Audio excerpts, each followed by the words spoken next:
பொறுத்திரு பிடிக்குமான அனைவருக்கும் வணக்கம். இடையில ஒரு புக்கில் ஒரு ஸ்லோகன் பார்த்தேன். முயற்சிகள் தவறலாம், முயற்சிக்கே தவறலாமா அப்படிங்கிறது நம்ம காம்படிட்டிவ் எக்ஸாம் கண்டிப்பாக நமக்கு அது பொருந்தும். ஏன்னா நமக்கு வந்து கன்சிஸ்டன்சி இஸ் த கீ. அதான் கீ ஏன்னா சக்ஸஸ்க்கு. அப்போ கன்சிஸ்டன்சியாக நம்ம வந்து என்ன செய்யணும், முயற்சி பண்ணிகிட்டே இருக்கணும். முயற்சி நம்ம லெவலுக்கு நமக்கு முயற்சிக்கு ஏற்ற மாதிரி தான் நமக்கு ரிசல்ட்டும் வரும். அதனால் முயற்சி விட்றாதீங்க. லாஸ்ட் நேரம் பார்த்தீங்கன்னா ஒரு ஸ்லோ டவுன் ஆகிற மாதிரி இருக்கும். இதுக்கப்புறம் இதை கவர் பண்ண முடியுமா அப்படிலாம் கிடையாது. நம்மளால் எவ்வளோ எஃபோர்ட் போட முடியுமோ, எப்போவுமே நான் ஒரு பாலிசி வச்சுருப்பேன். நம்ம சைடு தப்பு இருக்கக்கூடாதுன்னு நினப்பேன். அப்போ நம்மளால் எவ்வளோ எஃபோர்ட் போட முடியுமோ போட்டுடணும். ஏன்னா அதே மாதிரி தான் நீங்களும் நினச்சிங்கன்னா உங்களால் எவ்வளோ எஃபோர்ட் போட முடியும். எஃபோர்ட்னா என்ன, கம்ப்ளீட்டாக ரிவிஷன் பிறகு டெஸ்ட்டு, இந்த ரெண்டு தான் எஃபோர்ட், வேறு ஒன்றும் கிடையாது. இது வரைக்கும் டெஸ்ட்டு ரிவிஷன் எதை பண்ணணும் அப்படின்னா, இது வரைக்கும் நீங்கள் படித்த ஸ்கூல் புக் எல்லாத்தையும் எடுத்து கம்ப்ளீட்டாக ஒரு ஆட்டம் ரிவிஷன், நல்லா திரும்ப திரும்ப திரும்ப திரும்ப ரிவிஷன். நல்லா உங்களுக்கு தெரிஞ்ச பாயிண்டெல்லாம் நீங்கள் வந்து கேன்சல் பண்ணிட்டீங்கன்னு வச்சுங்களேன், நிறைய கம்மியாயிரும். ஒரு 10th புக்கு எடுத்து ஒரு கருப்பு கலர் ஸ்கெட்சை வச்சு தெரிஞ்சதெல்லாம் கேன்சல் பண்ணி பாருங்கள், புக்கு கம்மியாக இருக்கும்.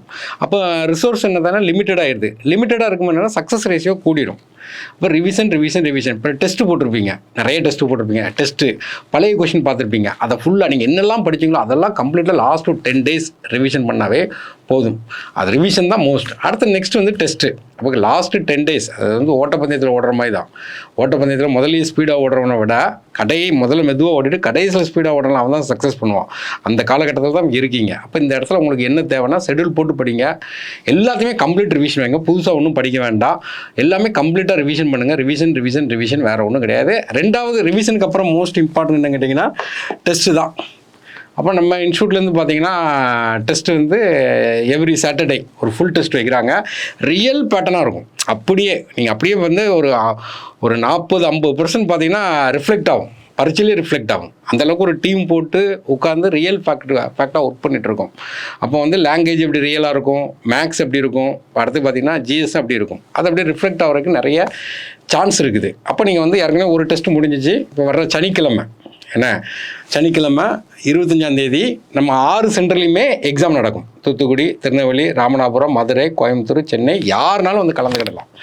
யாராக இருந்தாலும் ஒரு வந்து அட்டன் பண்ணி பாருங்கள். உங்களுக்கு கண்டிப்பாக அது யூஸ்ஃபுல்லாக இருக்கும். அந்த ரிஃப்ளெக்ஷன் 2 time போட்டு பாருங்கள். நம்ம ஏற்கனவே பார்த்தோம். ஃபஸ்ட் எடுத்தோன்னு நீங்கள் போட வேண்டியது என்ன கேட்டிங்கன்னா லாங்குவேஜ் தான் போடணும்.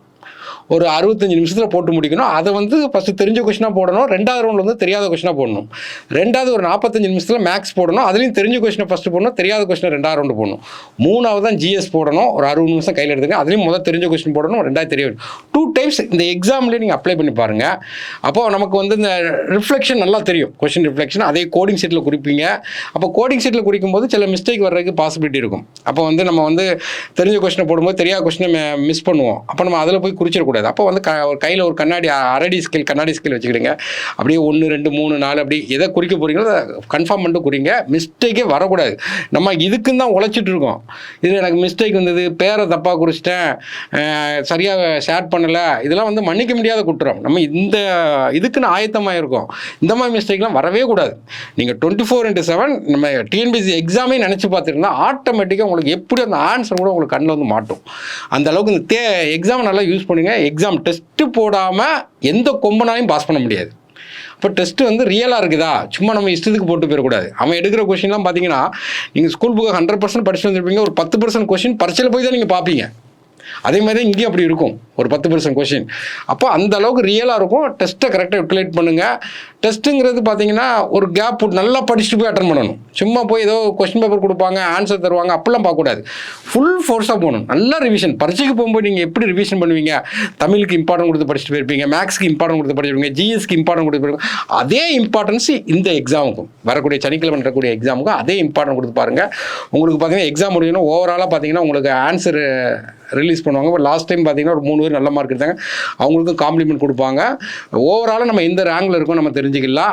ரொம்ப யூஸ்ஃபுல்லாக இருக்கும். டெஸ்ட்டை மட்டும் விட்டுறாதீங்க. அப்போ நமக்கு மோஸ்ட் இம்பார்ட்டன்ட் ஃபேக்டர் 2 தான். என்னன்னு கேட்டிங்கன்னா ஒன்று வந்து ரிவிஷன், இன்னொன்று என்ன கேட்டிங்கன்னா டெஸ்ட் தான். அப்போ 2மே யூஸ் பண்ணுங்கள். கடைசி டைம் நல்லா படிங்க. நான்லாம் கடைசி ஒரு 10 நாள் பார்த்தீங்கன்னா தலைமறைவாயிருவேன். எங்கேயோ ஒரு இடத்துல உட்காந்து ரிவிஷன் பண்ணுவேன். நல்லா உட்காந்து ரிவிஷன் பண்ணுவேன். ரிவிஷன் சரியாக பண்ண முடியலன்னா பரீட்சை எழுத போக மாட்டேன். ஏன்னா அது வேஸ்ட்டு. அப்போ கடைசி கீ ஃபேக்டர் என்ன அப்படிங்கன்னா ரிவிஷன் தான். லாஸ்ட் டைம் உங்களை கன்ஃபியூஸ் பண்ணுவாங்க. இது நல்லாயிருக்கும் அது நல்லாயிருக்கும் அப்படின்னு சொல்லி ஒன் இஸ் பெட்டர் தென் அதர்னு சொல்லி கன்ஃபியூஸ் பண்ணுவாங்க. எந்த கன்ஃபியூஸும் போகாதீங்க. உங்களுக்கு தெரியும் நம்ம எந்த லெவலில் இருக்குங்கிறது தெரியும். அதை இன்னும் ஸ்ட்ராங் ஆக்குங்க. கரண்ட் அஃபேர்ஸை பற்றி நீங்கள் பயப்பட வேண்டாம். ஏற்கனவே ஒரு 2 மெட்டீரியல் கொடுத்துருக்கோம். ஒரு 15 டாபிக் 2 டாப்பிக்காக போட்டுருவோம். அதை பற்றி நீங்கள் ஒரி பண்ண வேண்டாம். கண்டிப்பாக சாலிடாக அதுக்கு நாங்கள் பொறுப்பெடுத்துக்கிறோம். நீங்கள் மற்ற ஏரியாவை தெளிவாக ரிவிஷன் பண்ணுங்கள். கேர்லெஸ் மிஸ்டேக் அவாய்ட் பண்ணிடணும். ஒரு 2 பேர் தான் காம்படிட்டிவ் எக்ஸாமுக்கு அன்ஃபிட்டு. என்ன கேட்டால் தெரிஞ்ச கொஸ்டினே தப்பாக போடுறவங்க ஒன்று. இன்னொன்று பார்த்தீங்கன்னா நான் வந்து 200 கொஸ்டினில் 180 தான் போட்டேன். கடைசி 20 என்னென்ன தெரியல சும்மா ஏபின்னு சுற்றி விட்டேன். இந்த 2 பேர் தான் அன்ஃபிட். மற்ற எல்லாரும் ஃபிட்டு தான். நம்ம கேர்லெஸ் மிஸ்டேக் வரவிடக்கூடாது. யார் டாப்பில் இருப்பீங்க, ஸ்டேட் ஃபர்ஸ்ட்டாக கூட இருக்கலாம். யார் எடுப்பாங்கன்னு நம்ம சொல்ல முடியாது. அதனால் அந்த ப்ரெசன்ஸ் ஆஃப் மைண்டுங்கிறது ரொம்ப முக்கியம். டெஸ்ட்டு வந்து நமக்கு ஃப்ரீ டெஸ்ட்டு. எல்லாருமே வந்து எழுதுங்க. எவ்வளோ பேர் வந்து எழுத முடியுமோ எல்லாருமே வந்து எழுதிட்டு போங்க. எழுதும்போது நம்மளுடைய தரம், நம்மளுடைய நிலைமை ஆக்சுவலாக உங்களை வந்து டெஸ்ட் எப்படி இருக்குன்னா ரொம்ப கஷ்டமாலாம் இருக்காது. சிம்பிளாக தான் இருக்கும். அங்கே நம்மளோட மிரட்டரைக்காண்டி உள்ள டெஸ்ட்லாம் கிடையாது. சிம்பிளாக தான் இருக்கும். நம்மளுடைய இது என்ன இருக்குது, நம்மளுடைய கான்ஃபிடன்ஸ் லெவல் எப்படி இருக்குது அப்படின்னு சொல்லி செக் பண்ணிக்கலாம். தேங்க்யூ.